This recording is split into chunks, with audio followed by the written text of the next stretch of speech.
ಹೇ good morning everyone, ಶುಭೋದಯ. So ನಾವು quick ಆಗಿ ಮುಗಿಸೋಣ ಈ ಸೆಷನ್ನ. ಹಾಗಾದ್ಮೇಲೆ ಈಗ ಮೊದಲನೆಯ ಆಕ್ಟಿವಿಟಿ ಭಸ್ತ್ರಿಕಾ ಪ್ರಾಣಾಯಾಮ. 3 ಸೆಟ್ಟು 10 ಹೊತ್ತಿದ್ರು. 1 2 3 ಗೋ.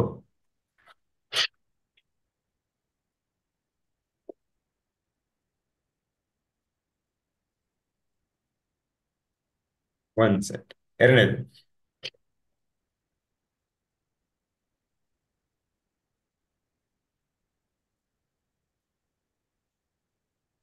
ಮೂರನೇದು.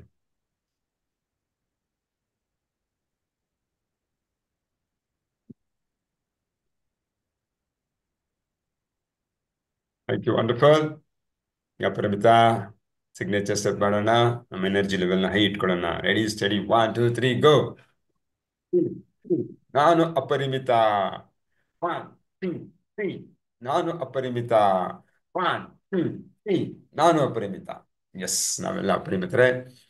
ನಮ್ಮ ಗುರಿಯ ಕಡೆಗೆ ಹೊರಟಿದ್ದೀವಿ ಮತ್ತೆ ಸಾಧಿಸ್ತೀವಿ. ಆಲ್ರೆಡಿ ನಾವು ಆ ಪಥದಲ್ಲಿ ಇರೋದ್ರಿಂದ ನಾವೆಲ್ಲ ಸಾಧಕರು. Thank you. Happy morning once again. Quickly I'm going to share my screen ನಾವು. ಕಾಣಿಸುತ್ತಾ ಅಂತ ಹೇಳಿ. ಯಾ, ಇದು ತುಂಬಾ ಇಂಪಾರ್ಟೆಂಟ್. ತುಂಬಾ ಒಂಥರ ಏನ್ ಹೇಳ್ಬಹುದು, ಆಸಕ್ತಿಕರವಾದಂತಹ ವಿಷಯ. ಏನಪ್ಪಾ ಅದು? ಕಾಣಿಸ್ತಾ ಇದೆ ಎಲ್ಲರಿಗೂ? ಸ್ವಲ್ಪ ದೊಡ್ಡದು ಮಾಡ್ಬೇಕಾ? ಫೈನ್. ಕಾಣ್ತಾ ಇದೆಯಲ್ಲ? ನನ್ನ ಮಾತು ಕೇಳಿಸ್ತಾ ಇದೆಯಾ? ನಾನು ಕಾಣ್ತಾ ಇದೀನಾ? ಯಾರು ಕನ್ಫರ್ಮ್ ಮಾಡಕ್ಕಾಗತ್ತಾ? Okay. Yes good sir, morning, ಕಾಣ್ತಾ ಗುಡ್ ಇದೆ, ಮಾರ್ನಿಂಗ್. ಕೇಳ್ತಾ ಇದೆ. Thank you so much, thank you so much. ಏನಪ್ಪ ಇದು ಆಸ್ಕ್ ಆಸ್ಕ್ ಆಸ್ಕ್, ಕೇಳಿ ಕೇಳಿ ಕೇಳಿ, ಏನಿದು ತುಂಬಾ ವಿಚಿತ್ರ ಆಗಿದೆ ಅಂತ ಅನ್ಸಿರುತ್ತೆ. ಇದು ತುಂಬಾನೇ ಪ್ರಮುಖವಾದಂತಹ ಒಂದು ಟಾಪಿಕ್. ಇದ್ರಲ್ಲಿ ಏನ್ ಹೇಳ್ತಾರೆ, ಜಾಕ್ ಕ್ಯಾನ್ಫೀಲ್ಡ್ ಅವರು 17ನೇ ತತ್ವ, ಸಕ್ಸಸ್ ಪ್ರಿನ್ಸಿಪಲ್ ತತ್ವ ಅಂದ್ರೆ, you have got to ask.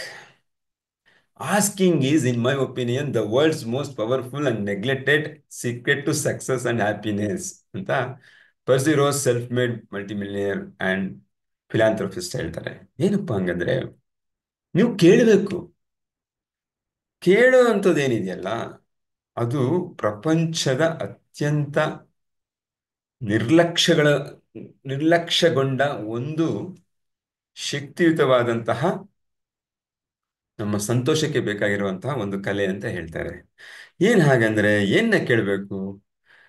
ಈಗ ನಾವು ಈ ಪ್ರೋಸೆಸ್ ಇದ್ದೀವಿ, ಈ ಯಶಸ್ಸಿನ ಒಂದು ಹಾದಿಲಿದ್ದೀವಿ, ಪಯಣದಲ್ಲಿದ್ದೀವಿ. ಈಗ ನಮಗೆ ಬೇಕಾಗಿರುವಂತಹ ವಿಚಾರಗಳನ್ನ ಕೆಲವು ವ್ಯಕ್ತಿಗಳ ಹತ್ರ ಇರುತ್ತೆ, ಒಂದು ಇನ್ಫಾರ್ಮೇಶನ್ ಇರ್ಬೋದು, ನಮ್ಗೆ ಬೇಕಾಗಿರೋ ಮಾಹಿತಿ ಇರ್ಬೋದು, ಆ ತಂತ್ರಗಳಿರ್ಬೋದು, ಸ್ಟ್ರಾಟಜಿ ಇರ್ಬೋದು, ಮೆಥಡಾಲಜಿ ಇರ್ಬೋದು. ನೀನೇಗಪ್ಪ ಮಾಡ್ತೀಯ ಬಿಸ್ನೆಸ್ನ? ನನಗೂ ಸ್ವಲ್ಪ ತಂತ್ರ ಹೇಳು. ನಿನಗೆ ಯಾಕೆ ಇಷ್ಟು ಪ್ರಾಫಿಟ್ ಬರುತ್ತೆ? ನನ್ಗೆ ಯಾಕೆ ಬರೋದಿಲ್ಲ? ಒಂಚೂರು ಹೇಳು. ಅಫ್ಕೋರ್ಸ್ ಬಿಸ್ನೆಸ್ ಸೀಕ್ರೆಟೇ, ಬಟ್ ಕೇಳ್ಬೇಕು ನಾವು. ಯಾಕಂದ್ರೆ ನಮಗ್ ಗೊತ್ತಿಲ್ಲದ ವಿಚಾರನ ಕೇಳಿ ತಿಳ್ಕೊಂಡಾಗ ಮಾತ್ರ ನಮ್ಗೆ ಆ ಜ್ಞಾನ ಲಭಿಸುತ್ತೆ, ನಾವು ಅಳವಡಿಸ್ಕೊಳ್ಳೋಕೆ ಸಾಧ್ಯ ಆಗುತ್ತೆ. ಅದೊಂದೇ ಅಲ್ಲ, ನಮ್ಗೆ ದುಡ್ಡು ಬೇಕು ಇನ್ವೆಸ್ಟ್ ಮಾಡೋದಕ್ಕೆ, ಕೇಳಬೇಕು. ಕೇಳಲ್ಲ. C, most of the people ಕೇಳಲ್ಲ. ಯಾರ್ಯಾರು ಕೇಳ್ತಾ ಇದ್ದೀರಾ, ದಟ್ ಈಸ್ ಗುಡ್. ನಮಗೆ ಸಂಕೋಚ ಕೇಳೋದಿಕ್ಕೆ. ನಮಗೇನ್ ಸಪೋರ್ಟ್ ಬೇಕು ಸಿಸ್ಟಮು, ಮನೆಯಲ್ಲಾಗ್ಲಿ ಫ್ಯಾಮಿಲಿ ಆಗ್ಲಿ, ಗಂಡ ಹೆಂಡತಿರ ಹತ್ರ ಕೇಳೋದಕ್ಕೂ ಸಂಕೋಚ. ಯಾಕೆ? ಫಿಯರ್ ಆಫ್, ಏನ್ ಹೇಳ್ತಾರೆ, ಸೇಯಿಂಗ್ ನೋ. ಅವ್ರು ನಮಗೆ ಎಲ್ಲಿ ಇಲ್ಲ ಅಂತ ಹೇಳ್ಬಿಡ್ತಾರೆ ಅಂತ ಹೇಳ್ಬಿಟ್ಟು. ಯಾರೋ ಒಬ್ಬ ವ್ಯಕ್ತಿ, ಅವನ ಹತ್ರ ಅಗಾಧವಾದ ಒಂದು ಅಪಾರವಾದಂತ ಜ್ಞಾನ ಇರ್ತದೆ. ಅವನ ಹತ್ರ ಹೋಗಿ ಸಮಯ, ಐಡಿಯಾಸ್ ಕೇಳಬೇಕು ಅಂದ್ರೆ, ನಿನ್ ಸಮಯ ಕೊಡಪ್ಪ, ಅಥವಾ ನನಗೆ ಬಂದು ಸ್ವಲ್ಪ ಕೆಲಸ ಮಾಡಪ್ಪ, ನನ್ನ ತೋಟದಲ್ಲಿ ಒಂದು ಅರ್ಧ ಗಂಟೆ ಕೆಲಸ ಮಾಡ್ತಾರೋ ಬಿಡ್ತಾರೋ ಅದು ಬೇರೆ ಪ್ರಶ್ನೆ. ಅಥವಾ ನಮ್ಮ ಮನೇಲಿ ಏನೋ ಒಂದು ಕಾರ್ಯಕ್ರಮ ನಡೀತಾ ಇದೆ, ನನಗೆ ಇಲ್ಲಿ ಬಂದು ಆ ಒಂಚೂರು ಸಹಾಯ ಮಾಡಿಕೊಡು, ನನ್ನ ಮಾರ್ಕೆಟ್ ಹೋಗ್ಬಾ, ಅಥವಾ ಇಲ್ಲೇನಾದ್ರೂ ಆ ಏನೋ ಕುಕ್ಕಿಂಗ್ ಅಲ್ಲಿ ಹೆಲ್ಪ್ ಮಾಡು, ಅಥವಾ ಈ ಅಲಂಕಾರ ಮಾಡೋದಕ್ಕೆ ಸ್ವಲ್ಪ ಸಹಾಯ ಮಾಡು. ಇದೆಲ್ಲ ನಾವು ಕೇಳ್ತೀವ? ಕೇಳೋದಿಲ್ಲ ಅಲ್ಲ? ಯಾಕೆ? ಯಾಕೆ ಕೇಳಬೇಕು ಅಂತ ಹೇಳ್ತಾರೆ ಜಾಕ್ ಕ್ಯಾನ್ಫೀಲ್ಡ್? ಯಾಕೆ ಅಂತ ಹೇಳಿದ್ರೆ, ನಾವು ಯಾವಾಗ ಕೇಳಿದರೆ ಮಾತ್ರ ಆ ವ್ಯಕ್ತಿ ನಮಗೆ ಕೊಡೋ ಪಾಸಿಬಿಲಿಟಿ, ಅದು ಸಮಯ ಇರಬಹುದು, ಹಣ ಇರಬಹುದು, ಒಂದು ಜ್ಞಾನ ಇರಬಹುದು, ಯಾ ಅಥವಾ ಒಂದು ಸಹಕಾರ ಬೆಂಬಲ ಇರಬಹುದು. ಏನೇ ಇದ್ರೂ ಸಹಿತ ನಾವು ಕೇಳಲಿಲ್ಲ ಅಂದ್ರೆ ಅವ್ರಿಗೆ ಗೊತ್ತೇ ಆಗೋದಿಲ್ಲ ನನಗೆ ಅದ್ರ ಅವಶ್ಯಕತೆ ಇದೆ ಅಂತ ಹೇಳಿ. ಹಾಗಾಗಿ ಅದನ್ನ ನಾವು ಪಡೆಯೋ ಸಾಧ್ಯತೆ ಈ ಒಂದು 1% ಇದ್ರೂ ಸಹಿತ ಅದು ನಾವು ಮಿಸ್ ಮಾಡ್ಕೊಂಡ್ಬಿಡ್ತೀವಿ. ಬಟ್ ಯಾರು ಫುಲ್ ಪರ್ಸನ್ ಆಗ್ಬೇಕು, ಜೀವನದ ಯಶಸ್ಸನ್ನ ಗಳಿಸ್ಬೇಕು ಅಂತಂದ್ರೆ ಅವ್ನು ಕೇಳಬೇಕು ಅಂತ ಹೇಳ್ತಾರೆ Jack Canfield. Why people are afraid to ask. ಯಾಕೆ ಕೇಳಲ್ಲ? ಯಾಕೆ ಕೇಳಲ್ಲ ಅಂದ್ರೆ ಆ ಒಂದು ಸ್ಯಾಲರಿ ಹೈಕ್ನ ನಾನು ಕೇಳಬೇಕು, ಕೊಡ್ತಾರೋ ಇಲ್ವೋ, ಅಥವಾ ನನಗೆ ಅರ್ಹತೆ ಇದೆಯಾ, ಅಥವಾ ಇಲ್ಲ ಆಗಲ್ಲ ಅಂತ ಹೇಳ್ಬಿಟ್ರೆ ನನ್ನ ಮರ್ಯಾದೆ ಹೋಗುತ್ತೆ, ಅವಮಾನ ಆಗತ್ತೆ ಬೇರೆಯವ್ರ ಮುಂದೆ, ಎಲ್ಲರ ಮುಂದೆ ಓಪನ್ ಫೋರಮ್ ಅಲ್ಲಿ ಹೇಳ್ಬಿಟ್ರೆ ನನ್ನ ಮರ್ಯಾದೆ ಏನಾಗುತ್ತೆ. ಆ ಒಂದು ಸಾಲ ನಾನು ತಗೊಳ್ಳೇಬೇಕು, ಆ ಮನೆ ಕಟ್ಟಲಿಕ್ಕೋ, ಆ ಮದ್ವೆ ಮಾಡಿಸ್ಲಿಕ್ಕೋ, ಆ ಎಜುಕೇಶನ್ ಮಾಡ್ಲಿಕ್ಕೋ, ಆರೋಗ್ಯ ಸರಿ ಮಾಡ್ಕೊಳ್ಲಿಕ್ಕೋ, ಏನೋ ಒಂದಕ್ಕೆ ಬೇಕು. ಕೇಳಲ್ಲ. ಕೊಡಲ್ಲ ಅಂದ್ಬಿಟ್ರೆ ಸಾಲ ಅಂತಲ್ಲ. ಸಾಲ ಅಂದ್ರೆ ನಮ್ಗೆ ಗೊತ್ತಿರೋರು ದುಡ್ಡು ತಗೊಂಡು ಮತ್ತೆ ವಾಪಸ್ ಕೊಡ್ತೀವಲ್ಲ, ಆ ರೀತಿ ಬಡ್ಡಿ ಇಲ್ದೆ. ಓಕೆ. ಸೊ ನಾನು ಕೇಳ್ಬಿಟ್ರೆ ಅವ್ರು ಕೊಡ್ತಾರೋ ಇಲ್ವೋ, ಅವ್ರೇನು ಅಂತ ನಾವು ಮನಸ್ಸಿನೊಳಗೆ ಅಸ್ಯೂಮ್ ಮಾಡ್ಕೊಳ್ಳೋದು. ಅಂಗಡಿಗೆ ಹೋಗ್ತೀವಿ, ಎಷ್ಟಿದೆ ಡಿಸ್ಕೌಂಟ್ ಅಂತ ಕೇಳಲ್ಲ ಎಷ್ಟೊಂದು ಜನ, ತುಂಬಾ ಜನ ಕೇಳಲ್ಲ. ಕೇಳಿದ್ರೆ ಇರುತ್ತೆ, ಕೇಳಿದ್ರೆ ಇರುತ್ತೆ. ಆಕ್ಚುಲಿ ನಾವು ಕೇಳಲ್ಲ. ಏನೋ ಒಂಥರ ಬಿಗುಮಾನ, ಏನೋ ಒಂಥರ ಸಂಕೋಚ, ಏನೋ ನನ್ನ ಸ್ಟೇಟಸ್ ಕಡಿಮೆ ಆಗಿರತ್ತಲ್ಲ, ಏನೋ ಇದು, ಆಮ್, 100 ರೂಪಾಯಿ 80 ರೂಪಾಯಿ ಕೊಡೆಯಾ, ಏನೋ ಡಿಸ್ಕೌಂಟ್ ಇದೆಯಾ ಅಂತ ಕೇಳಲ್ಲ. ಬಟ್ ಆ ಮನೋಭಾವ ಇರಬೇಕು. ಯಾರೋ ಒಬ್ರಿಗೆ ಡೊನೇಷನ್, ಒಬ್ರಿಗೆ ಯಾರಿಗೋ ಕ್ಯಾನ್ಸರ್ ಪೇಷಂಟು ಒಂದು ಸಾವಿನ ದವಡೆಯಲ್ಲಿ ಇರ್ತಾರೆ, ಅವ್ರಿಗೆ ನಾವು ಕಾಂಟ್ರಿಬ್ಯೂಷನ್ ಕಲೆಕ್ಟ್ ಮಾಡ್ತಾ ಇರ್ತೀವಿ, ಇನ್ನೊಬ್ರನ್ನ ಕೇಳಕ್ಕಾಗಲ್ಲ. ಕೊಡ್ತಾರೋ ಇಲ್ವೋ, ಯಾಕೆ ಕೇಳೋದು? ಬಟ್ ಅದ್ ಪಡ್ಕೊಂಡ್ರೆ ಏನ್ ಲಾಭ ಇದೆ ಅನ್ನೋದನ್ನ ನಾವು ಗಣನೆಗೆ ತಗೋಬೇಕು ವಿನಃ ಕೊಡಲ್ಲ ಕೊಡಲ್ಲ ಅಂತಾರೆ. ಕಾರಣ ಅದು ನಮ್ಮ ವ್ಯಕ್ತಿತ್ವ. ಮತ್ತೆ ಒಂದು ಫ್ರೀ ಸ್ಯಾಂಪಲ್ ಅಷ್ಟೇ, ಅಂಗಡಿನಲ್ಲಿ ಫ್ರೀ ಸ್ಯಾಂಪಲ್ ಇರುತ್ತೆ. ಮುಂಚೆ ಕೇಳ್ತಾ ಇದ್ವಿ, ಇವಾಗ ಕೇಳ್ತಾರಲ್ಲೋ ಗೊತ್ತಿಲ್ಲ. ನಾವು ಚಿಕ್ಕ ವಯಸ್ಸಿದ್ದಾಗ ತರಕಾರಿ ಹೋದಾಗ ಕೊತ್ಮೀರಿ ಕರಿಬೇವು ತಗೊಳ್ತಾನೆ ಇರಲಿಲ್ಲ ನಾವು. ಅದು ಸ್ವಲ್ಪ ಕೊತ್ಮೀರಿ ಕರಿಬೇವು ಕೊಡಿ ಅಂತ ತರಕಾರಿ ತಗೊಂಡ್ಮೇಲೆ ಅವ್ರು ಕೊಡೋರು. ಮತ್ತೆ ಬೇರೆ ಏನಾದ್ರೂ ಧಾನ್ಯಗಳು ತಗೊಂಡ್ರೆ ಒಂಚೂರು ಕೊಸರು ಹಾಕಿ ಅಂತ ಇದ್ವಿ, ಅವ್ರಿಗೆ ಎಕ್ಸ್ಟ್ರಾ ಕೊಡೋರು. ನೆನಪಿರ್ಬೇಕಾ? ಯಾರಾದ್ರೂ ಮಾಡಿರೋರ್ಗ ನೆನಪಿರುತ್ತೆ. ಆ ತುಂಬಾ ಜನ ಆ ಮನೋಭಾವ ಈಗ ಹೋಗ್ಬಿಟ್ಟಿದೆ ಎಲ್ಲರಿಗೂ. ಯಾ ಹಾಗಾಗಿ ನಾವು ಕೇಳ್ತಾ ಇಲ್ಲ. ಯಾಕೆ? ಕೇಳಿದ್ರೆ ಅವ್ರು ಕೊಡ್ತಾರೋ ಇಲ್ವೋ ಅಂತ ಒಂದು ಅನುಮಾನ, ಅಥವಾ ನಮ್ಮ ಮೇಲೆ ನಮಗೆ ನಂಬಿಕೆ ಇಲ್ಲದೆ ಇರುವಂಥದ್ದು ಅದಕ್ಕೊಂದು ಕಾರಣವಾಗಿರುತ್ತೆ.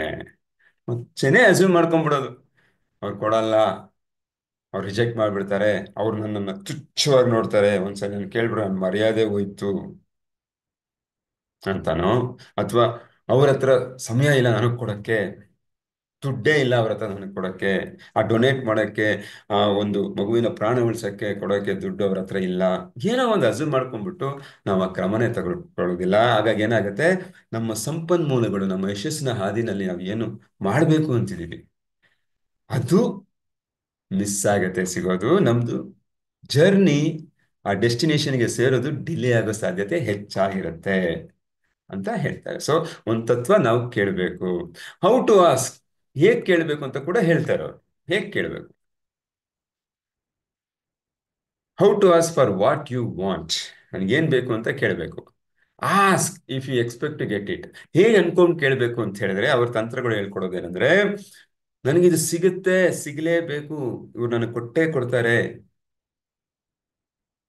ಈ ನನ್ನ ಮನೆಯಲ್ಲಿ ನಮ್ಮ ಕುಟುಂಬದವರು, ನಮ್ಮ ಯಜಮಾನರು ನನಗೆ ಆ ಹೊರಗಡೆ ಮಂತ್ರಾಲಯಕ್ಕೋ ಇಲ್ಲ ಊಟಿಗೋ ಕರ್ಕೊಂಡು ಹೋಗೇ ಹೋಗ್ತಾರೆ, ಆಗಲ್ಲ ಅಂತ ಹೇಳ್ಬಿಡ್ತಾರೆ ದುಡ್ಡಿಲ್ಲ ಅಂತ ಹೇಳಿ. ಅಲ್ಲ, ಅದು ನಮ್ಮ ಭ್ರಮೆ, ಅಸಂಪ್ಷನ್. ಅಫ್ಕೋರ್ಸ್ ಹಿಂದೆ ಆಗಿರಬಹುದು, ಓಕೆ. ಬಟ್ ಅದನ್ನೇ ತಲೆಯಲ್ಲಿ ಇಟ್ಕೊಂಡು ಮುಂದೆನೂ ಹೀಗೆ ಆಗುತ್ತೆ ಅಂತ ಅನ್ಕೊಂಡ್ರೆ ನಮ್ಮ ಜೀವನ ಅದೇ ರೀತಿ ಇರುತ್ತೆ. ಈಗ ನಾವು ಡಿಫ್ರೆಂಟ್ ಜೀವನವನ್ನ ಜೀವ್ಸಕ್ ಹೋಗ್ತಾ ಇದೀವಿ, ಬದುಕಕ್ ಹೋಗ್ತಾ ಇದೀವಿ. ಅದರಿಂದ ಡಿಫ್ರೆಂಟ್ ಆಗಿ ನಾವು ಅಪ್ರೋಚ್ ಮಾಡ್ಬೇಕಾಗತ್ತೆ.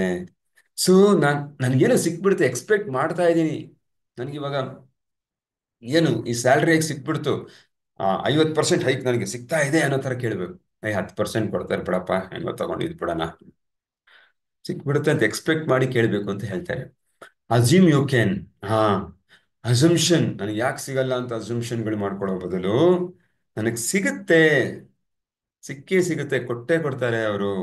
ಆ ಸಮಯನ, ಆ ಹಣನ, ಆ ಸಹಕಾರನ, support, assistance, whatever it is, ನನಗೆ ಆ ಸಹಾಯ ನನ್ನ ಗೋಲನ್ನ ತಲುಪೋದಕ್ಕೆ ಸಿಗುತ್ತೆ ಅಂತ ಭಾವಿಸ್ಕೋಬೇಕೇ ವಿನಃ ಸಿಗಲ್ಲ ಸಿಗಲ್ಲ ಹಿಂಗಾಗ್ಬಿಟ್ರೆ ಹಂಗಾಗ್ಬಿಡುತ್ತೆ, ಅವ್ರು ಇನ್ನೊಬ್ರಿಗೆ ಹೇಳ್ಬಿಡ್ತಾರೆ, ನನ್ ಮರ್ಯಾದೆ ಹೋಗುತ್ತೆ, ಅವ್ರು ರಿಜೆಕ್ಟ್ ಮಾಡ್ಬಿಡ್ತಾರೆ, ನೋ ಅಂತ ಹೇಳ್ಬಿಡ್ತಾರೆ, ಈ ಅಸಂಪ್ಷನ್ ಬೇಡ. ಅದ್ರ ಬದಲು ಈ ಅಸಂಪ್ಷನ್ ಮಾಡಿ, ಕೇಳ್ದಿರೋದಕ್ಕಿಂತ ಉತ್ತಮ ಅಲ್ವಾ? ಅಟ್ಲೀಸ್ಟ್ 1% ಚಾನ್ಸಸ್ ಇದೆ, ಲಾಭ ಸಿಗುತ್ತೆ ಅಂತ ಹೇಳ್ತಾರೆ. ಮತ್ತೆ ಆ someone who can give it to you. ಮತ್ತೆ ಕೇಳುವಾಗ ನಾವು ಐಡೆಂಟಿಫೈ ಮಾಡಬೇಕು ವ್ಯಕ್ತಿಗಳನ್ನ, ಯಾರಿಗೆ ಆ ಕೇಪಬಿಲಿಟಿ ಇದೆ, ಸಾಮರ್ಥ್ಯ ಇದೆ, ಸ್ಟಫ್ ಇದೆ, ಸತ್ವ ಇದೆ, ಅವರನ್ನ ಐಡೆಂಟಿಫೈ ಮಾಡಿ ಕೇಳಬೇಕು. ಅರ್ಹರಾಗಿಲ್ದೇ ಇರೋರ್ನ ಹತ್ರ ಕೇಳಬಾರ್ದು. ಅದರಿಂದ ಆ ವ್ಯಕ್ತಿ ಯಾರು, ಯಾರು ಫೈನಾನ್ಷಿಯಲ್ ಸ್ಟೇಬಲ್ ಆಗಿದ್ದಾರೆ, ಯಾರ ಮನಸ್ಸು ಕೊಡಕ್ ಸ್ವಲ್ಪ ಉದಾರವಾಗಿದೆ, ಅವ್ರನ್ನ ಕೇಳಬೇಕು. ಯಾರು ನಿಮ್ಗೆ ಸಮಯ ಕೊಡಕ್ಕೆ, ಬಂದು ನಿಮ್ಮ ಮನೇಲಿ ಕೆಲಸ ಮಾಡೋಕ್ಕೆ, ಅಥವಾ ನಿಮ್ಮನ್ನ ಎಲ್ಲೋ ಹೊರಗಡೆ ಕರ್ಕೊಂಡು ಹೋಗೋದಕ್ಕೆ, ಅಥವಾ ಆಸ್ಪತ್ರೆಗೆ ಕರ್ಕೊಂಡು ಹೋಗೋಕ್ಕೆ, ವಾಟ್ ಎವರ್ ಇಟ್ ಇಸ್, ಯಾರು ಆ ವ್ಯಕ್ತಿಗಳು ನಮ್ಗೆ ಗೊತ್ತಾಗುತ್ತೆ ಸುತ್ತಮುತ್ತ, ಈ ವ್ಯಕ್ತಿ ಈ ರೀತಿ ಅಂತ, ಅವ್ರನ್ನ ಕೇಳಬೇಕು. ಅದನ್ನು ಐಡೆಂಟಿಫೈ ಮಾಡಿ ಯಾರಿಗೆ ಅರ್ಹತೆ ಇದೆ, ಯಾರಿಗೆ ಅಥಾರಿಟಿ ಇದೆ, ಯಾರಿಗೆ ಸಾಮರ್ಥ್ಯ ಇದೆ ಅಂತ ವ್ಯಕ್ತಿನ ಕೇಳಬೇಕು ಅಂತ ಹೇಳ್ತಾರೆ. ಓಕೆ. ಆಮೇಲೆ B clear and specific. Clear ಆಗಿರ್ಬೇಕು ಕೇಳುವಾಗ, ಕ್ಲಿಯರ್ ಆಗಿರ್ಬೇಕು. ಫಾರ್ ಎಕ್ಸಾಂಪಲ್, ಸ್ಯಾಲ್ರಿ ರೈಸ್ ಬೇಕು ಅಂತ ಹೇಳಿಬಿಟ್ರೆ, ಹಾ, ನನಗೆ ಸ್ವಲ್ಪ ಸ್ಯಾಲ್ರಿ ರೈಸ್ ಆಗ್ಬಿಟ್ರೆ ಸಾಕು, ಸ್ಯಾಲ್ರಿ ರೈಸ್ ಬೇಕು, ಸ್ಯಾಲ್ರಿ ರೈಸ್ ಬೇಕು, ಅಥವಾ ಸಂಬಳದಲ್ಲಿ ಹೆಚ್ಚಾಗಬೇಕು, ಇನ್ಕ್ರಿಮೆಂಟ್ ಆಗಬೇಕು, ಅಲ್ಲ. ಆ ಥರ ಅನ್ಕೊಳ್ಳೋದಲ್ಲ. ಕೇಳಬೇಕಂದ್ರೆ ಅವ್ರ ಹತ್ರ ಹೋಗ್ಬಿಟ್ಟು ಏನ್ರಿ ಬೇಕು, ನನಗೆ ಸ್ಯಾಲ್ರಿ ರೈಸ್ ಆಗಬೇಕು ಅಲ್ಲ. ಕೇಳುವಾಗ ಸ್ಪೆಸಿಫಿಕ್ ಆಗಿರ್ಬೇಕು. ನನಗೆ 50% ಸ್ಯಾಲರಿ ರೈಸ್ ಆಗಬೇಕು, ಸ್ಪೆಸಿಫಿಕ್ ಆಗಿರ್ಬೇಕು. ಆ ವ್ಯಕ್ತಿಗೆ ಗೊತ್ತಾಗ್ಬೇಕು.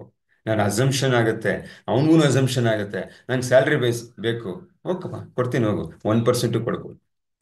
ಅವಾಗ ಡಿಸಪಾಯಿಂಟ್ ಆಗೋದು, ಅಯ್ಯೋ ನಾನು ಇಷ್ಟು ಕೇಳಬೇಕಾಗುತ್ತೆ, ಛೇ ನಾನು ಯಾಕೆ ಕೇಳಿಲ್ಲ.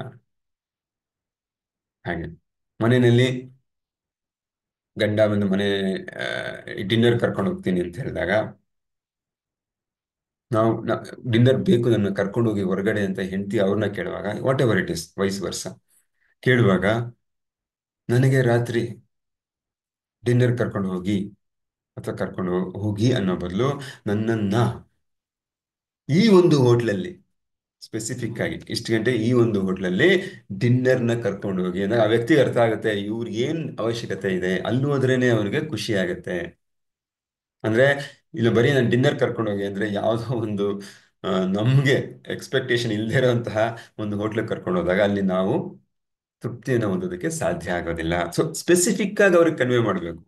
ನಾವು ಹಿಂಜರಿಯೋದು ಬೇಡ. ಕರ್ಕೊಂಡು ಹೋಗ್ತಾರೋ ಇಲ್ವೋಪ್ಪ, ಹೋಟ್ಲಲ್ಲಿ ಜಾಸ್ತಿ ದುಡ್ಡು, ಬೆಲೆ ಜಾಸ್ತಿ, ಅವ್ರ ಕೈಯಲ್ಲಿ ಆಗುತ್ತೋ ಇಲ್ವೋ, ನೋ, ಅವ್ರಿಗೂ ಇರುತ್ತೆ, ನಾವು ನಮ್ಮ ಫ್ಯಾಮಿಲಿಗೆ ಏನೋ ಮಾಡಬೇಕು, ಏನೋ ಒಂಚೂರು ಅವರ ಇಷ್ಟಗಳನ್ನು ನಾನು ಪೂರೈಕೆ ಮಾಡ್ಬೇಕು ಅಂತ ಇರುತ್ತೆ. ಬಟ್ ಅದಾಗತ್ತೆ ಯಾವಾಗ ನಾವು ಸ್ಪೆಸಿಫಿಕ್ ಆಗಿ ಹೇಳಿದಾಗ ಅವ್ರಿಗೂ ಅರ್ಥ ಆಗುತ್ತೆ, ಓಕೆ ಇವ್ರಿಗೆ ಇಲ್ಲೇ ತಿಂದ್ರೇನೆ ಸಮಾಧಾನ ಅಥವಾ ಸಂತೋಷ ಆಗುತ್ತೆ ಅಂದಾಗ they will start to work towards that. ಆಮೇಲೆ ಡಿಶ್ ವಾಶ್ ಅಂಡ್ ಡೇ, ಆ ಎಕ್ಸಾಂಪಲ್ ತಗೋಬೇಕು ಅಂತ ಹೇಳಿದ್ರೆ, ಯಾ ನಾನು ನನಗೆ ಒಂಚೂರು ಪಾತ್ರೆ ತೊಳ್ಕೊಡು ಅಂತ ಸಹಾಯ ಕೇಳ್ಬೇಕಂದ್ರೆ ಮನೆಯಲ್ಲಿ, ಹೇಳಕ್ ಮುಂಚೆ ನನಗೆ ಇವತ್ತು ಸಂಜೆ ಕೆಲ್ಸದೊಳು ಬಂದಿಲ್ಲ ಅಥವಾ ನನಗೆ ಕೈಯಲ್ಲಿ ಆಗ್ತಾ ಇಲ್ಲ, ಇಷ್ಟು ಗಂಟೆನಲ್ಲಿ ಒಂದು 20 ಪಾತ್ರೆ ತೊಳ್ಕೊಡು ಅಂದ್ರೆ ಸ್ಪೆಸಿಫಿಕ್ ಆಗಿ ಆ ಸಹಾಯ ಮಾಡಬಲ್ಲೆ ಅಸಿಸ್ಟೆನ್ಸ್ ಅಂತ ಹೇಳಿದ್ರೆ ಅವ್ರು ಮಾಡ್ತಾರೆ. ಬಟ್ ಸ್ಪೆಸಿಫಿಕ್ ಆಗಬೇಕು, ಯಾಕಂದ್ರೆ ಅವರು ಕೂಡ ಸಮಯಾವಕಾಶ ಎಷ್ಟಿದೆ ಅವರ ದೈನಂದಿನ ಕ್ರಿಯೆಯಲ್ಲಿ ಇದಕ್ಕೆ ಕೊಡ್ಬೇಕಾಗತ್ತೆ. ಇದು ಕೊಡ್ಬೇಕು ಅಂತ ಹೇಳಿದ್ರೆ ನಾವು ಕ್ಲಿಯರ್ ಆಗಿ ಅವರಿಗೆ ನಮ್ಮ ಒಂದು ರಿಕ್ವೈರ್ಮೆಂಟ್ ನ ಹೇಳ್ಬೇಕಾಗತ್ತೆ, ಕೇಳ್ಕೋಬೇಕಾಗತ್ತೆ, ನಮ್ಮ ಸಹಾಯ ಏನ್ ಬೇಕು ಅಂತ. ಅದನ್ನ ಸ್ಪೆಸಿಫಿಕ್ ಆಗಿರ್ಲಿ ಅಂತ ಹೇಳ್ತಾರೆ. ಇಷ್ಟು ಲೋನ್ ಬೇಕು ಅಂತ ಹೇಳಿ ನನಗೆ ಹಣ ಸಹಾಯ ಮಾಡಪ್ಪ, ನಾಳೆ ಬಿಸ್ನೆಸ್ ಮಾಡಬೇಕು ಅಲ್ಲ, ನನಗೆ 20 ಲಕ್ಷ ಬೇಕು ಇವತ್ತಿಗೆ, ಇದರಿಂದ ನಾನು ಈ ಒಂದು ಕ್ರಿಯೆನ ಮಾಡ್ತಾ ಇದ್ದೀನಿ, ಚಟುವಟಿಕೆನ. B specific. ಆಗ ಅವರಿಗೆ ಅದನ್ನು ಹೇಗೆ ಕೊಡಬೇಕು, ಹೇಗೆ ಅರೇಂಜ್ ಮಾಡಬೇಕು, ಹೇಗೆ ಸಂಪನ್ಮೂಲನ ಸೃಷ್ಟಿ ಮಾಡಬೇಕು ಅಂತ ಗೊತ್ತಾಗುತ್ತೆ ಕ್ಲಿಯರ್ ಆಗಿ. ಓಕೆ. ಮತ್ತೆ ಹೇಳ್ತಾರೆ ask repeatedly, this is very very important. ಪದೇ ಪದೇ ಕೇಳಿ, ಪದೇ ಪದೇ ಕೇಳಿ. ಯಾಕೆ?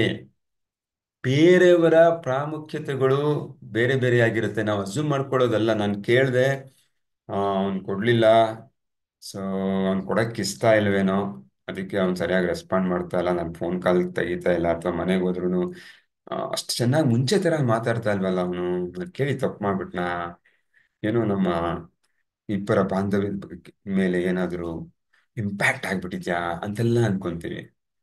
ಮೇ ಬಿ ನಾಟ್, ಅದು ಟ್ರೂ ಅಲ್ಲದೆ ಇರಬಹುದು, ನಿಜ ಇದ್ರೂ ಇರಬಹುದು 1%. ಯಾಕೆ ಅಂದ್ರೆ ಆ ವ್ಯಕ್ತಿಗೆ ಅವ್ರದ್ದೇ ಆದ ಪ್ರಿಯಾರಿಟಿ ಇರುತ್ತೆ. ಹೇಗೆ ನಮ್ದು ಪ್ರತಿನಿತ್ಯ ಕೆಲಸ ಕಾರ್ಯಗಳಿರುತ್ತೋ, ಅವ್ರದ್ದು ಆದ ಜೀವನ, ಅವ್ರದ್ದು ಆದ ಆ ಒಂದು ಬಿಸ್ನೆಸ್, ವ್ಯಾಪಾರ, ವೃತ್ತಿ, ಅಲ್ವಾ, ಗುರಿಗಳು, ಕೆಲಸ ಮಾಡೋದಕ್ಕೆ ಎಲ್ಲ ಇರುತ್ತೆ. ಹಾಗಾಗಿ ಅವ್ರು ನಮ್ದು ಪ್ರಾಮುಖ್ಯತೆ ಇಲ್ಲದೆ ಇರಬಹುದು. ಯಾಕಂದ್ರೆ ಕೊಡೋ ವಿಚಾರ ಪಡ್ಕೊಳ್ಳೋದಾದ್ರೆ ನಮಗೆ ಪ್ರಾಮುಖ್ಯತೆ ಇರಬಹುದು, ಕೊಡಕ್ಕೆ ಅವ್ರ ಪ್ರಾಮುಖ್ಯತೆ ಇಲ್ಲದೆ ಇರಬಹುದು. ಹಾಗಾಗಿ ಅವ್ರನ್ನ ನೆನಪಿಸ್ಬೇಕು ನಾವು. ಅವಮಾನ ಆಗತ್ತೆ ಅಂತ ಅನ್ಕೊಳ್ಳೋ ಬದಲು, ಕಲ್ಪಿಸ್ಕೊಳ್ಳೋ ಬದಲು, ಊಹಿಸ್ಕೊಳ್ಳೋ ಬದಲು ಪದೇ ಪದೇ ಪದೇ ಪದೇ ಹೇಳಬೇಕು ಅಂತ ಹೇಳ್ತಾರೆ. ಮತ್ತೆ keep trying even after rejections. ಇನ್ನೊಂದಲ್ಲಿ ಏನಾಗುತ್ತೆ, ಕೆಲವರು ನಾಳೆ ನೋಡೋಣ, ನಾಳೆ ನೋಡೋಣ ಅಂತ ಹೇಳಿದ್ರೆ ಪರವಾಗಿಲ್ಲ, ಹೇಳ್ತಾ ಇರಿ, ಕೇಳ್ತಾ ಇರಿ. ಇದು ಸಹಾಯ ಇರ್ಬೋದು, ಹಣ ಇರ್ಬೋದು, ಸಮಯ ಇರ್ಬೋದು, ಏನ್ ಬೇಕಾದ್ರೂ ಆಗಿರ್ಬೋದು, ಬರೀ ಹಣ ಅಂತಾನೆ ಇಲ್ಲ. Okay, keep trying even after rejections. ಆಗಲ್ಲ, ಹೋಗಕ್ಕಾಗಲ್ಲ, ಅಲ್ಲಿ ಟ್ರಿಪ್ ಹೋಗಕ್ಕಾಗಲ್ಲ, ನನ್ನ ಹತ್ರ ಅಷ್ಟು ದುಡ್ಡಿಲ್ಲ, ಅಥವಾ ನೋಡೋಣ ನಾನು ಬ್ಯುಸಿ ಇದ್ದೀನಿ ಅನ್ಬೋದು ಮನೆಯಲ್ಲಿ. ಬಟ್ ಟ್ರೈ ಮಾಡ್ತಾ ಇರ್ಬೇಕು. ಒಂದ್ಸರಿ ಹೇಳಿದ ತಕ್ಷಣ ಆಗಲ್ಲ ಅಂತ ನಾನು ಕೈ ಚಾಚ್ಬೇಕಾ, ನಾನು ತಲೆ ಬಗ್ಗಿಸ್ಬೇಕಾ, ನನಗೇನು ಸ್ವಾಭಿಮಾನ ಇಲ್ವಾ? ಎಸ್, ಆಯ್ಕೆ ನಮ್ದು. ಪ್ರಯತ್ನ ಮಾಡಲ್ಲ, ಆ ಕೆಲಸ ಆಗದೆ ಹೋಗ್ಬೋದು. ಕೆಲಸ ನನಗಾಗ್ಬೇಕು ಸ್ವಾಮಿ, ನನಗಾಗ್ಬೇಕು. ಎಷ್ಟು ಸರಿ ಅಂತ ಹೋಗಿ ನನ್ನ ಸಾಲನ ವಾಪಸ್ ಕೇಳೋದು, ಅವ್ನು ವಾಪಸ್ ಕೊಡ್ತಾನೆ ಇಲ್ಲ. ನನಗೆ ಒಂಥರ ಮುಜುಗರ ಆಗ್ಬಿಟ್ಟಿದೆ. ನಾನು ಕೊಟ್ಟಿರೋ ಸಾಲ ನಾನೇ ಅವನ ಮನೆ ಹತ್ರ ಹೋಗಿ ಹೋಗಿ ಹೋಗಿ ಹೋಗಿ ಫೋನ್ ಮಾಡಿ ಮಾಡಿ ಮಾಡಿ ಮಾಡಿ ನಿಲ್ಸ್ಬಿಡ್ತೀನಿ. ಇಲ್ಲ, ನನ್ನ ಅರ್ಹತೆ, ನನ್ನ ದುಡ್ಡು ಕೇಳಬೇಕು. ಸಹಾಯನೇ ನಾವು ಕೇಳ್ತಾ ಇರುವಾಗ ನನ್ನ ದುಡ್ಡು ನಾನು ವಾಪಸ್ ತಗೊಳಕ್ಕೆ, ಅಲ್ವಾ? ಸೊ ಅವ್ರಿಗೆ ಯಾವಾಗ ಕೇಳಬೇಕು, ಯಾಕೆ ಪದೇ ಪದೇ ಕೇಳಬೇಕು? ನಾವು ಕೇಳೋ ದಿನ ಅವ್ರಿಗೆ ಮೂಡ್ ಸರಿ ಇಲ್ಲದೆ ಇರಬಹುದು, ಆದ್ರಿಂದ ಇನ್ನೊಂದು ದಿನ ಹೋದಾಗ ಅವ್ರ ಮೂಡ್ ಚೆನ್ನಾಗಿರಬಹುದು. ಸೊ ಸಹಾಯ ಮಾಡ್ತಾರೆ. ಯಾವುದೋ ಗುರುಗಳು ಹೋಗ್ತೀವಿ, ಇಲ್ಲಿಂದ ಮಠಾಧಿಪತಿಗಳು ಎಲ್ಲೋ ಸ್ವಲ್ಪ ಮಾತಾಡೋಕೆ ಅವಕಾಶ ಕೊಡಿ, ಆಶೀರ್ವಾದ, ಸಮಯ ಇರಲ್ಲ ಅವ್ರ ಹತ್ರ, ಎಷ್ಟೊಂದು ಜನಕ್ಕೆ ಅಪಾಯಿಂಟ್ಮೆಂಟ್ ಕೊಟ್ಟಿರ್ತಾರೆ, ಆಗಲ್ಲ ಅಂತ ಹೇಳಿ ಕಳಿಸ್ಬಿಡ್ತಾರೆ. ಮತ್ತೆ ಹೋಗ್ಬೇಕು, ಯಾವುದೋ ಒಂದು ಜ್ಞಾನ ಪಡಿತೀವಲ್ಲ ನಾವು, ಆ ಟೈಮಲ್ಲಿ ಸಮಯ ಇರ್ಬೋದು, ಅಥವಾ ಅವ್ರ ಮೂಡ್ ಚೆನ್ನಾಗಿರ್ಬೋದು, ಸಾಧ್ಯತೆ ಇದೆ. ಸೊ ಪದೇ ಪದೇ ಪದೇ ಪದೇ ಕೇಳಬೇಕು. ಓಕೆ, ಸೊ ಅವ್ರಿಗೂ ಕಮಿಟ್ಮೆಂಟ್ಸ್ ಇರುತ್ತೆ, ಡಿಫ್ರೆಂಟ್ ಸಿಚುಯೇಷನ್, ಪರಿಸ್ಥಿತಿಗಳು ಇರಬಹುದು. ಮತ್ತೆ ಅವರ ಜೀವನದಲ್ಲೂ ಹಣ ಇಲ್ದಿರೋ ಸಮಯದಲ್ಲಿ ನಾವು ಕೇಳಿರ್ಬಹುದು, ಅಥವಾ ಸಮಯ ಇಲ್ದಿರೋ ಸಮಯದಲ್ಲಿ ಕೇಳಿರ್ಬಹುದು. ಮತ್ತೆ ಕೇಳಿದಾಗ ಯಾವುದು ಹಣ ಇರ್ಬೋದು, ಸಮಯ ಇರ್ಬೋದು, ಅವ್ರು ಕೊಡುವ ಮನಸ್ಸು ಅವ್ರಿಗೆ ಬಂದಿರಬಹುದು. We don't know. We should not simply keep assuming things that is not able to help me. ಅಲ್ಲ. Okay, clear friends?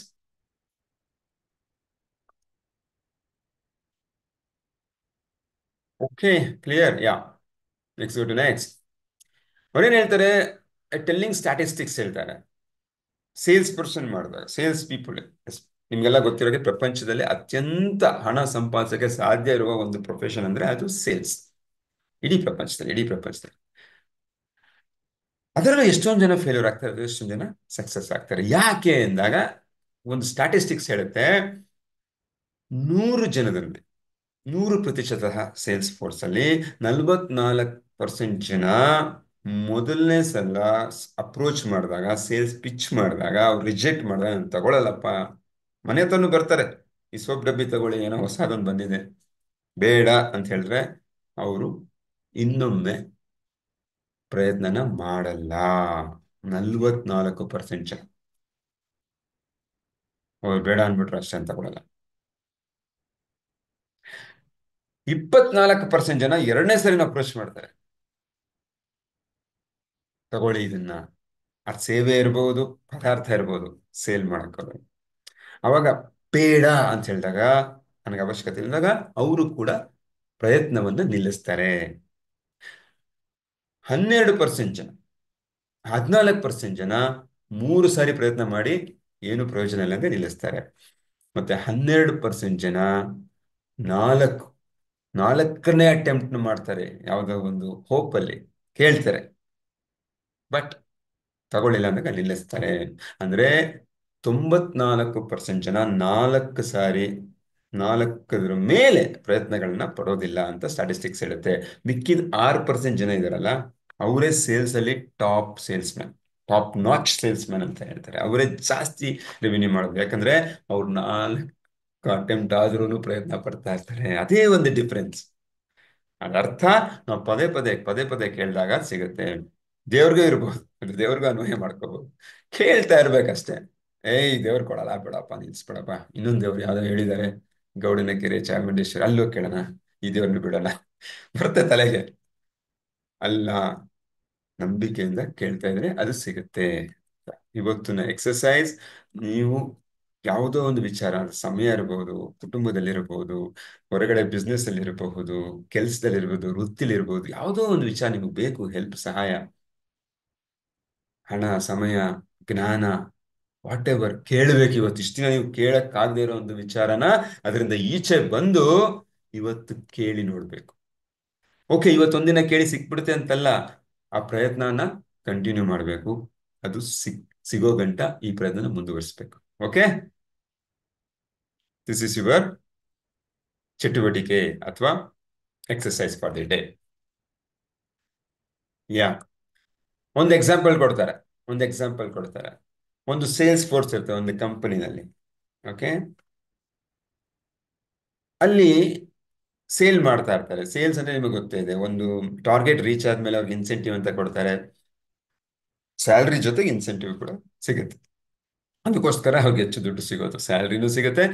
ಜಾಸ್ತಿ ಜಾಸ್ತಿ ಸೇಲ್ ಮಾಡಿದಷ್ಟು ಅದರಲ್ಲಿ ಇನ್ಸೆಂಟಿವ್ ಅಥವಾ commission, what ever model is present in that company, they will get the benefit accordingly. ಒಬ್ರು lady ಇರ್ತಾರೆ, ಅವರು Jack ಕ್ಯಾನ್ಫೀಲ್ಡ್ ಅವರ ಕ್ಲಾಸ್ನ ಅಟೆಂಡ್ ಮಾಡ್ತಾರೆ. ಜಾಕ್ ಕ್ಯಾನ್ಫೀಲ್ಡ್ ಅವರು ಇದ್ರ ಬಗ್ಗೆ ಕ್ಲಾಸ್ ತಗೋತಾರೆ, ಹೇಗೆ ಕೇಳಬೇಕು, ಏನು ಅಂತ ಹೇಳ್ಬಿಟ್ಟು. ಅದನ್ನ ತಲೆಯಲ್ಲಿ ಇಟ್ಕೊಂಡು ಅವ್ರು ಹೋಗ್ತಾರೆ. ಅಲ್ಲಿ ಸೇಲ್ಸ್ ಮೀಟಿಂಗ್ ನಡೀತಾ ಇರುತ್ತೆ. ಅವ್ರ ಬಾಸ್ ಮ್ಯಾನೇಜರ್ ಹೇಳ್ತಾ ಇರ್ತಾರೆ, ಈ ವರ್ಷ 10% ಸೇಲ್ ಮಾಡಬೇಕು ಎಕ್ಸ್ಟ್ರಾ, ಸರಿ 5% ಜಾಸ್ತಿ ಮಾಡಿದೀವಿ, ಸರಿ 10% ಮಾಡಬೇಕು ಅಂತ. ಇವ್ರ ತಲೆಗೆ ಚಕ್ ಅಂತ ಉಳಿಯುತ್ತೆ. ಯಾಕಂದ್ರೆ ಇವ್ರಿಗೆ ಟೀಮ್ ಜೊತೆಗೆ ಯಾವ್ದಾದ್ರು ಒಂದು ದ್ವೀಪದಲ್ಲಿ ಹೋಗಿ ಏನಂತಾರೆ, ಟ್ರಿಪ್ ಮಾಡಬೇಕು. ಆಫೀಸಲ್ಲಿ ಇರುತ್ತೆ ಅದೆಲ್ಲ, motivation, as part of motivation, ಅಥವಾ ಏನಾದ್ರು ಅಚೀವ್ಮೆಂಟ್ ಮಾಡಿದ್ರೆ ಅಲ್ಲಿ ಕರ್ಕೊಂಡು ಹೋಗ್ತಾರೆ.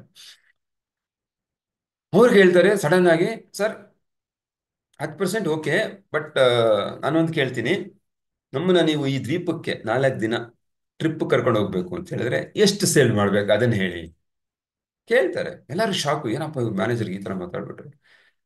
ಫಸ್ಟ್ ಆಫ್ ಆಲ್ ನಮ್ಮ ಕೈಲಿ ಆಗುತ್ತಾ, ಇವ್ರೇನೋ ದೊಡ್ಡ ಫಿಗರ್ ಕೊಟ್ಬಿಟ್ರೆ ನಮ್ಮ ಕೈಲಿ ಸಾಧ್ಯ ಆಗೋದಿಲ್ಲ, ಅದ್ರ ಮೇಲೆ ಇವ್ರು ಧೈರ್ಯವಾಗಿ ಕೇಳ್ತಿದಾರಲ್ಲ, ಈ 10% ಮಾಡೋದೇ ಕಷ್ಟ ಅಂತ ಇರುತ್ತೆ. ಹಂಗೆ ಕೇಳಿದ ತಕ್ಷಣ ಆ ಮ್ಯಾನೇಜರ್ ಯೋಚನೆ ಮಾಡ್ತಾನೆ, ಓಕೆ, ಇಷ್ಟು ಪರ್ಸೆಂಟ್, 25% ಮಾಡಿದ್ರೆ ನಾನು ಕರ್ಕೊಂಡು ಹೋಗ್ತೀನಿ. ಕ್ಲಿಯರ್ ಆಗಿ ಸಿಕ್ತಾ ಅವ್ರ ಕಡೆಯಿಂದ? ಕೇಳಿದಿಕ್ಕೆ ಅದು ಸಿಕ್ತು. ಸಿಕ್ಕಿದ ತಕ್ಷಣ ಏನಾಯ್ತು, ಎಲ್ಲರೂ ಕೆಲಸ ಮಾಡೋಕೆ ಶುರು ಮಾಡಿದ್ರು. ಈಗ ನಮ್ಗೇನೋ ಸಿಗುತ್ತೆ ಅನ್ನೋ ಬರದಲ್ಲಿ. ಸೊ 1 ತಿಂಗಳಲ್ಲೇ ಅದನ್ನ ಅಚೀವ್ ಮಾಡಿಬಿಡ್ತಾರೆ. 1 ತಿಂಗಳಲ್ಲೇ ಅಚೀವ್ ಮಾಡಿದ ತಕ್ಷಣ ಎಲ್ಲಾರ್ಗು ಹಾಲಿಡೇ ಟ್ರಿಪ್ ಅಥವಾ ಟೀಮ್ ಬಿಲ್ಡಿಂಗ್ ಆಕ್ಟಿವಿಟಿ ಅಂತ ಇರ್ಬೋದು, ಏನೋ ಆಫೀಸಿಂದ ಟ್ರಿಪ್ ಕರ್ಕೊಂಡು ಹೋಗ್ತಾರೆ, ಅಲ್ಲಿ ಎಂಜಾಯ್ ಮಾಡ್ತಾರೆ. ಮತ್ತೆ ನೆಕ್ಸ್ಟ್ ಮಂತ್ ಬರ್ತಾರೆ, ಇನ್ನ ಎಷ್ಟು ಪರ್ಸೆಂಟ್ ಮಾಡಿದ್ರೆ ಈ ಒಂದು ಬೇರೆ ಸ್ಥಳಕ್ಕೆ ಕರ್ಕೊಂಡು ಹೋಗ್ತೀರಾ ಅಂತ ಅವ್ರು ಅದಕ್ಕೊಂದು ಫಿಗರ್ ಕೊಡ್ತಾರೆ, 60%, ಅದನ್ನು ಅಚೀವ್ ಮಾಡ್ತಾರೆ. ಸೊ ಇದೆಲ್ಲ ಸಾಧ್ಯ ಆಗ್ತಾ ಹೋಗುತ್ತೆ ಕೇವಲ ಕೇಳಬೇಕು ಅನ್ನೋ ಒಂದು ಮನಸ್ಥಿತಿನ ಪಡ್ಕೊಂಡಿದ್ದಕ್ಕೆ. ಇಲ್ಲ ಅಂದಿದ್ರೆ ಅವ್ರು ಅದೇ ರೀತಿ ಕೆಲಸಗಳನ್ನ ಮುಂದುವರ್ಸ್ಕೊಂಡು ಹೋಗ್ತಾ ಇದ್ರು, ಈ ಅನುಭವಗಳನ್ನ ಮಿಸ್ ಮಾಡ್ಕೊತಾ ಇದ್ರು. ಅದೊಂದು ಚಿಕ್ಕ ಎಕ್ಸಾಂಪಲ್ ಅಷ್ಟೇ, ಚಿಕ್ಕ ಎಕ್ಸಾಂಪಲ್.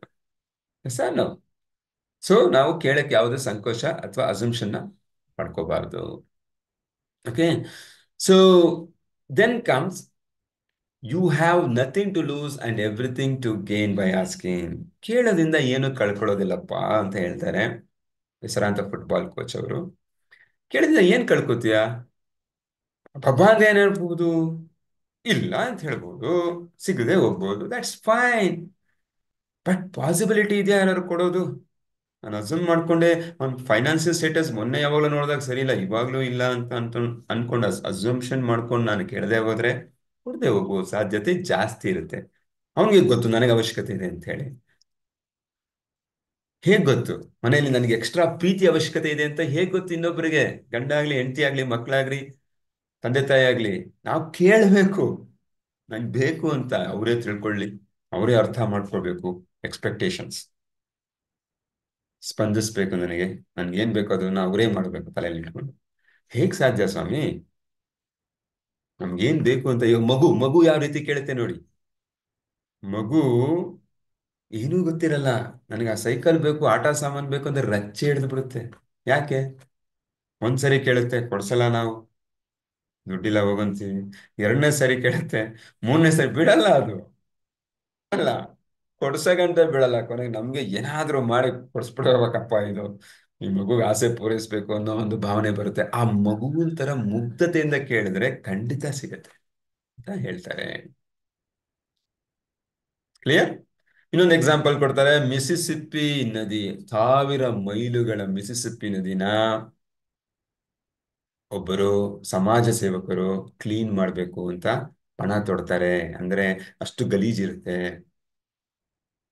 ನಮ್ಮ ಎನ್ವಿರಾನ್ಮೆಂಟ್ ನ ರಕ್ಷಣೆ ಮಾಡ್ಬೇಕು. ಈಗ ಹೇಗೆ ಗಂಗೆನ ಕ್ಲೀನ್ ಮಾಡಿದ್ರು ಅದೇ ರೀತಿ ಅವರು ಒಬ್ಬ ವ್ಯಕ್ತಿ ಒಂದು ರೆವಲ್ಯೂಷನರಿ ಸ್ಟೆಪ್ ತಗೋತಾರೆ, ಮಾಡ್ತಾರೆ,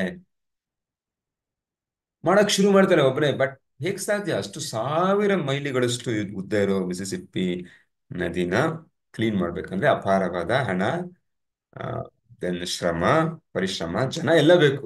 ಒಂದ್ ಚಿಕ್ಕ ಲೇಕ್ ಆದ್ರೆ ಈ ವ್ಯಕ್ತಿನೇ 1-2 ತಿಂಗಳಲ್ಲಿ ಮಾಡಿ ಮುಗಿಸ್ಬೋದು.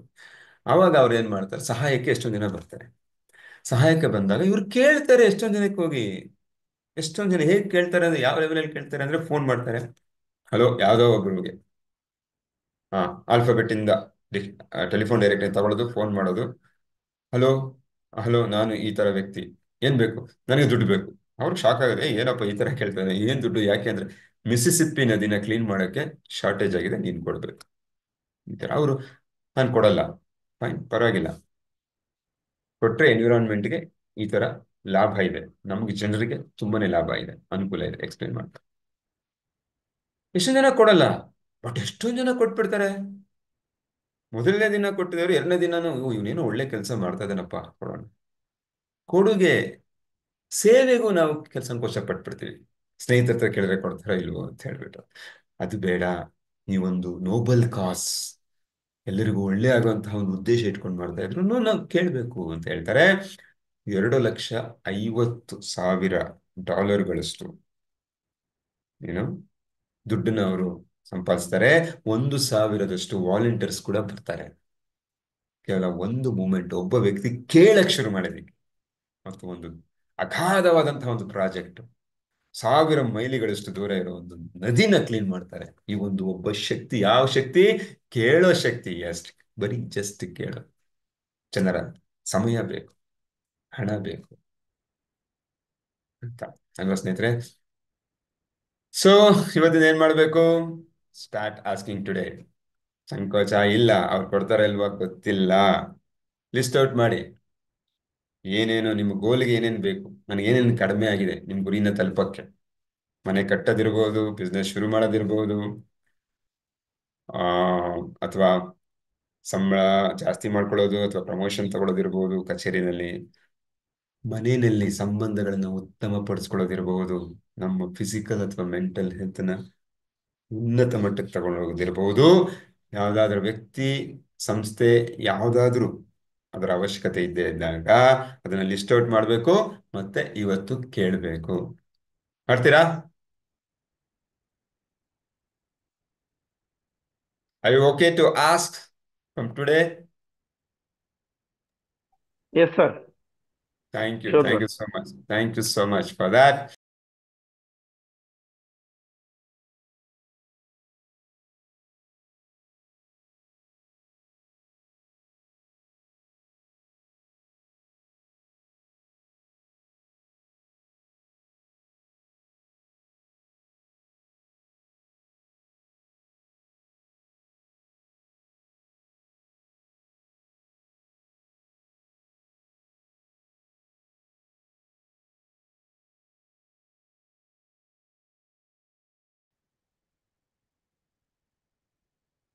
Yeah, done? Okay. ಈಗ ವಾರಿಯರ್ ಡಿಕ್ಲರೇಷನ್ ನಾನು ಶೇರ್ ಮಾಡ್ತೀನಿ. ಯಾ, ಸೊ ರಿಪೀಟ್ ಆಫ್ಟರ್ ಮೀ. ಇದು ಹೇಳ್ಕೋಬೇಕು, ಯಾಕಂದ್ರೆ this is neuro science. This is the affirmation. ಇದು ನಾನು ಜೋರಾಗಿ ಹೇಳಿದಾಗ ಇದು ಸೂಚನೆಗಳನ್ನ ಕೊಡುತ್ತೆ, ನನ್ನ ಸುಪ್ತ ಮನಸ್ಸಿಗೆ ರೀವೈರ್ ಮಾಡೋದಕ್ಕೆ ಸಹಾಯ ಮಾಡುತ್ತೆ.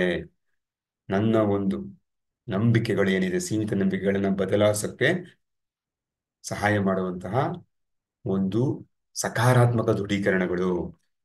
ಓಕೆ, ಆದ್ರಿಂದ ಹೇಳಲೇಬೇಕು. ನೀವು ಎಷ್ಟು ದಿನಕ್ಕೆ ಎಷ್ಟು ಸರಿ ಹೇಳ್ತೀರೋ ಅಷ್ಟು ಒಳ್ಳೆಯದು. ನಾವು ಲೆಟ್ ಅಸ್ ಸ್ಟಾರ್ಟ್. 1 2 3 ಗೋ. ನಾನು ಒಬ್ಬ ಯೋಧ. ಭಯದ ನಡುವೆಯೂ ನಾನು ಕ್ರಮ ಕೈಗೊಳ್ಳುತ್ತೇನೆ.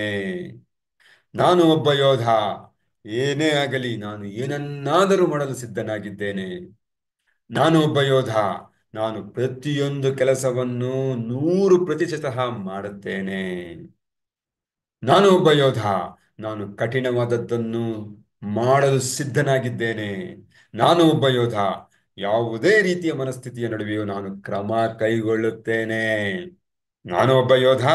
ಯಾವುದೇ ಅಡಚಣೆಗಿಂತಲೂ ನಾನು ದೊಡ್ಡವನಾಗಿದ್ದೇನೆ. ನಾನು ಒಬ್ಬ ಯೋಧ. ನಾನು ಏನು ನಡೆದರೂ ಸಹ ಯಶಸ್ಸನ್ನ ಸಾಧಿಸುತ್ತೇನೆ. ನಾನು ಒಬ್ಬ ಯೋಧ. ನಾನು ಎಂದಿಗೂ ಸೋಲನ್ನು ಒಪ್ಪಿಕೊಳ್ಳುವುದಿಲ್ಲ. ನಾನು ಒಬ್ಬ ಯೋಧ. ನನ್ನ ಜೀವನದ ಪ್ರತಿಯೊಂದು ಕ್ಷಣವನ್ನು ನಾನೇ ಸೃಷ್ಟಿಸುತ್ತೇನೆ. ನಾನು ಒಬ್ಬ ಯೋಧ. ನನ್ನ ಆಯ್ಕೆಗಳು ನನ್ನ ವಾಸ್ತವಿಕತೆಯನ್ನು ರೂಪಿಸುತ್ತವೆ. ನಾನು ಒಬ್ಬ ಯೋಧ. ನನ್ನ ಪ್ರತಿಕ್ರಿಯೆ ನನ್ನ ಫಲಿತಾಂಶವನ್ನು ರೂಪಿಸುತ್ತದೆ. ನನಗಾಗೋದಿಲ್ಲ ಅನ್ನೋ ಮಾತೇ ಇಲ್ಲ. ನಾನು ಮಾಡೋದು ಅಥವಾ ಬಿಡೋದು ಕೇವಲ ನನ್ನ ಆಯ್ಕೆ. ಪ್ರಯತ್ನಿಸ್ತೇನೆ ಅನ್ನೋದಿಲ್ಲ. ನಾನು ಮಾಡುವೆ ಇಲ್ಲ ಮಾಡೋದಿಲ್ಲ. ನಾನು ನನ್ನ ಹೃದಯಕ್ಕೆ ಸತ್ಯನಿಷ್ಠನಾಗಿದ್ದೇನೆ. ಹೌದು, ನಾನು ಒಬ್ಬ ಯೋಧ. ನಾನು ನನ್ನ ಸತ್ಯವನ್ನು ಸಹಾನುಭೂತಿಯಿಂದ ಹೇಳುತ್ತೇನೆ. ನಾನು ಒಬ್ಬ ಯೋಧ. ನಾನು ನನ್ನ ಬದ್ಧತೆಯನ್ನು ಕಾಯ್ದುಕೊಳ್ಳುತ್ತೇನೆ. ನಾನು ಒಬ್ಬ ಯೋಧ. ನನ್ನ ಮಾತೇ ಕಾನೂನು. ನಾನು ಒಬ್ಬ ಯೋಧ. ನಾನು ನನ್ನನ್ನು ಈಗಲೇ ಅನುಮೋದಿಸುತ್ತೇನೆ. ನಾನು ಒಬ್ಬ ಯೋಧ. ನನಗೆ ಎಲ್ಲ ಸಾಧ್ಯ ಇದೆ ಎಂದು ನಂಬುತ್ತೇನೆ. ನಾನು ಒಬ್ಬ ಯೋಧ. ನಾನು ನನ್ನ ಗುರಿಗಳನ್ನು ಸಾಧಿಸುತ್ತೇನೆ. ನಾನು ಒಬ್ಬ ಯೋಧ. ನಾನು ಒಬ್ಬ ಯೋಧ. ನಾನು ಒಬ್ಬ ಯೋಧ. Yes, wonderful friends, wonderful. Excellent, excellent. ನಾವೆಲ್ಲ ಯೋಧರೆ. ಇಷ್ಟರಲ್ಲೇ ನಮ್ಮ ಎಲ್ಲ ಗುರಿಗಳನ್ನ ನಾವು ಸಾಧಿಸ್ತಾ ಇದ್ದೀವಿ. ಈಗ ನಮ್ಮ ಸಿಗ್ನೇಚರ್ ಸ್ಟೆಪ್ ಅಪರಿಮಿತದ್ದು 3 ಚಪ್ಪಾಳೆ ಮತ್ತು ಒಂದು ಘೋಷಣೆ. Ready steady 1 2 3. ಚಪ್ಪಾಳೆ ಬಲವಾಗಿರ್ಲಿ. ಅದು ಆಕ್ಯು ಪ್ರೆಷರ್, ಇದು ಟೆಕ್ನಿಕ್. ಬರೀ ಹಿಂಗನ್ನದಲ್ಲ, ಜೋರಾಗಿ ಬಾರಿಸ್ಬೇಕು. ಅವಲೇ ನಮಗೆ ಲಾಭ ಬರುವಂಥದ್ದು. 1 2 3 ಗೋ. 1 2 3. ನಾನು ಅಪರಿಮಿತ. ನಾನು ಅಪರಿಮಿತ. ನಾನು ಅಪರಿಮಿತ. ಇದು ಹೇಳ್ಕೋಬೇಕು. ನಾವೆಲ್ಲ ಅಪರಿಮಿತರೇ. ನಾವೊಂದು ಸಾಧನೆಯ ಹಾದಿಲಿದ್ದೀವಿ. ಹಾಗಾಗಿ ಇಷ್ಟರಲ್ಲೇ ನಾವು ಅದನ್ನ ಸಾಧಿಸ್ತೀವಿ. ಈಗ ಸ್ನೇಹಿತರೆ, ಮೆಡಿಟೇಷನ್ ಮಾಡೋಣವಾ? ಓಕೆ, 2 ನಿಮಿಷಗಳ ಮೆಡಿಟೇಷನ್. ಆರಾಮದಾಯಕ ಸ್ಥಿತಿಯಲ್ಲಿ ಕೂತ್ಕೊಳ್ಳಿ. ಬೆನ್ನು ಸ್ಥಿರವಾಗಿರಲಿ ಮತ್ತು ಕಣ್ಣುಗಳನ್ನು ಮುಚ್ಚಿ ನಿಮ್ಮ ಗಮನ ಉಸಿರಾಟದ ಮೇಲಿರಲಿ.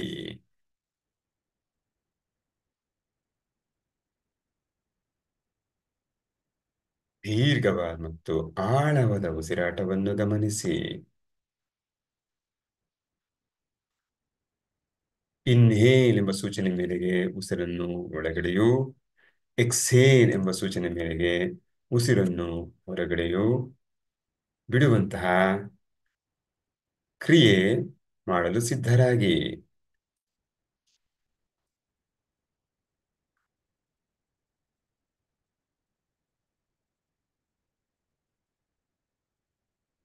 Inhale,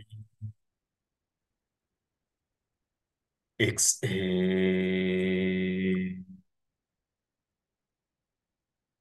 Inhale, exhale.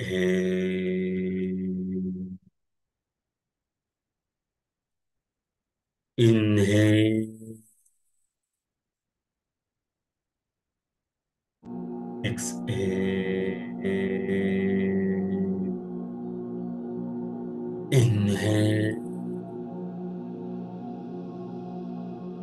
exhale, inhale, exhale, inhale, exhale, inhale, exhale, inhale, exhale,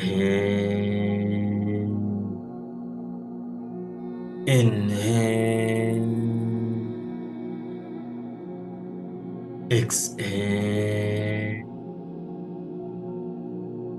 inhale, exhale, inhale, exhale, inhale, exhale, inhale, exhale,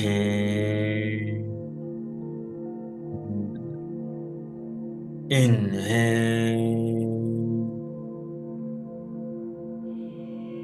exhale, inhale, hold. 1, 2, 3, 4, 5, 6, 7, 8, 9, 10. Release. Exhale,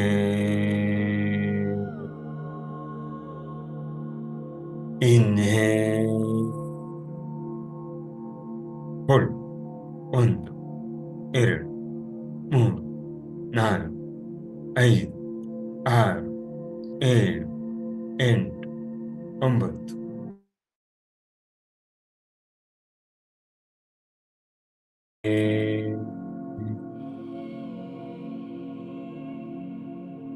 Inhale, hold. 1, 2, 3, 4, 5, 6, 7, 8, 9, 10, 11, 12, 13, 14, 15. Release. Exhale, inhale, exhale, inhale, exhale, inhale, exhale. ಈಗ ನಿಮ್ಮ ಜೀವನದಲ್ಲಿ ನಡೆದ 3 ಮುಖ್ಯ ಪ್ರಮುಖವಾದ ಘಟನೆಗಳನ್ನು ನೆನೆಸಿಕೊಂಡು ಅದಕ್ಕೆ ಧನ್ಯವಾದಗಳನ್ನು ಹೇಳುವ ಸಮಯ. ಮೊಟ್ಟ ಮೊದಲನೆಯ ಘಟನೆಯನ್ನು ನೆನಪಿಸಿಕೊಳ್ಳಿ. ಈ ಘಟನೆ ಹಳೆಯದ್ದಿರಬಹುದು, ಇತ್ತೀಚೆಗೆ ನಡೆದದ್ದಿರಬಹುದು, ಸಣ್ಣದ್ದಿರಬಹುದು, ದೊಡ್ಡದ್ದಿರಬಹುದು.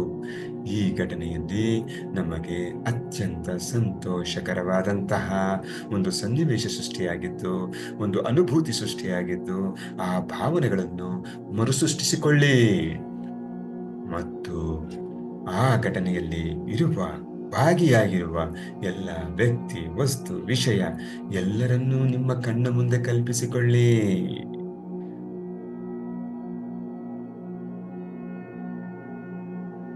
ಮತ್ತು ಈ ಕ್ಷಣದಲ್ಲಿ ನೀವು ಅದನ್ನು ಮತ್ತೊಮ್ಮೆ ಮರುಸೃಷ್ಟಿಸಿಕೊಂಡು ಪ್ರತಿಯೊಂದು ಚಿತ್ರಣವನ್ನು ಸೂಕ್ಷ್ಮವಾಗಿ ಗಮನಿಸಿ ಅನುಭವಿಸಿ.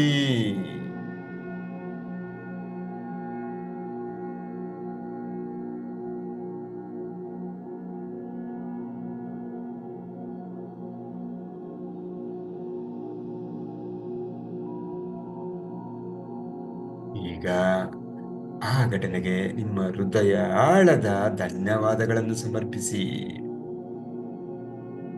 ಮತ್ತು ಆ ಒಂದು ಗ್ರಾಟಿಟ್ಯೂಡ್, ಕೃತಜ್ಞತಾ ಭಾವವನ್ನು ಅನುಭವಿಸಿ. ನಿಮಗೆ ತಿಳಿಯದ ರೀತಿ ನಿಮ್ಮ ಮುಖದಲ್ಲಿ ನಗುವೊಂದು ಮೂಡುತ್ತಿದೆ. ಸಮಾಧಾನ ಚಿತ್ತವೊಂದು ಮೂಡಿ ಬರುತ್ತಿದೆ.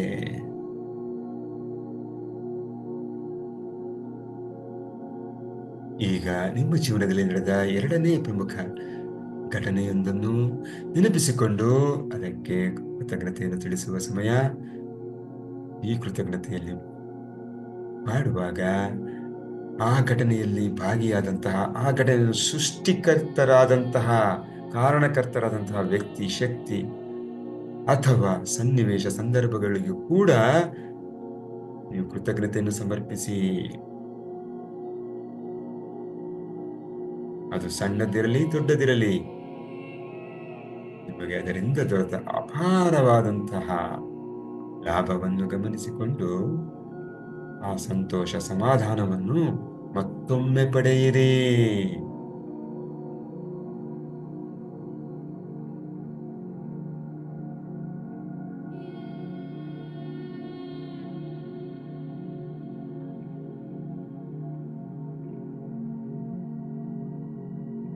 ಈಗ ಮೂರನೇ ಪ್ರಮುಖ ಘಟನೆ. ಇಲ್ಲಿ ನೀವು ನಿಮ್ಮ ಯಶಸ್ಸನ್ನು ಗಳಿಸಿರುತ್ತೀರಿ, ನಿಮ್ಮ ಸಾಮರ್ಥ್ಯವನ್ನು ತೋರಿಸಿರುತ್ತೀರಿ. ಆ ಒಂದು ಘಟನೆ, ಆ ಒಂದು ಜಯ, ಅದನ್ನು ಕಲ್ಪಿಸಿಕೊಂಡು ಅದಕ್ಕೆ ಕೃತಜ್ಞತೆಯನ್ನು ತಿಳಿಸಿ. ಈ ಘಟನೆ ಸಣ್ಣದಿರಬಹುದು, ದೊಡ್ಡದಿರಬಹುದು, ಅಥವಾ ಇತ್ತೀಚೆಗೆ ನಡೆದಿರಬಹುದು. ಆ ಜಯವನ್ನು ಸಂಪಾದಿಸಿದಾಗ ನಿಮಗಾದ ಆನಂದವನ್ನು, ಸಂತೋಷ, ಸಮಾಧಾನವನ್ನು ಮರುಸೃಷ್ಟಿಸಿಕೊಳ್ಳಿ.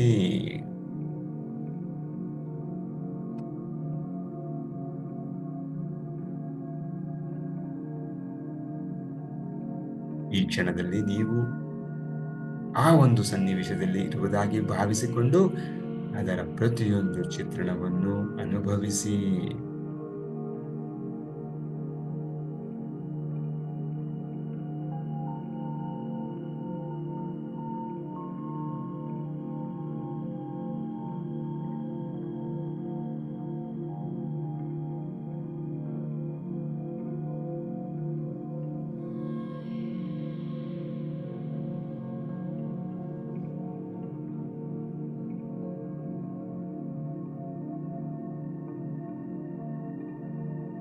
ಈಗ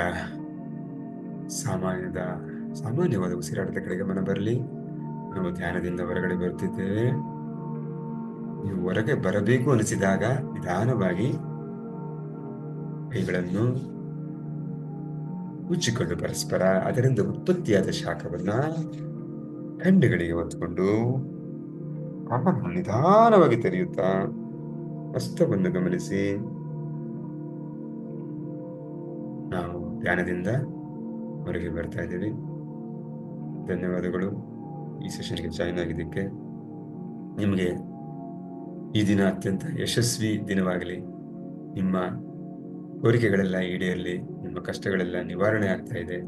ನೀವೀಗ ಒಬ್ಬ ಅಸಾಮರ್ಥ್ಯ ಯೋಧರಾಗಿದ್ದೀರಿ.